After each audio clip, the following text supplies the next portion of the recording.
Hi everyone. జావాలో main method అంటే ఏంటో మీకు తెలుసా? చెప్పు. తెలియకపోతే ఈ వీడియో చూసేసేయండి. ఓకే. జావాలో మెయిన్ మెథడ్ మనకి ఎలా ఉంటుంది? Public static void main string args అనేసి. దీన్ని ఏమంటామంటే మెయిన్ మెథడ్ అంటాం. ఇది జావాకి ఒక ఎంట్రీ పాయింట్.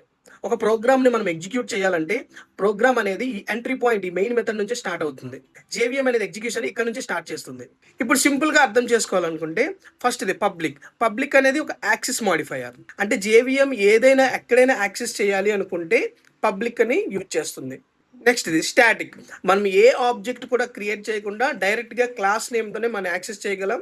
దాన్ని ఏమంటామంటే స్టాటిక్ అంటాం. Third one wide. వైడ్ అంటే మనకి ఏమీ రిటర్న్ చేయదు. ఇది ఒక ఎంటీ, ఏమీ రిటర్న్ చేయదు. మెయిన్ అనేది ఒక మెథడ్ నేమ్. ఇది ఫిక్స్డ్ ఎప్పుడు కూడా. అందుకే మనం జావాలో మెయిన్ మెథడ్ అంటాం.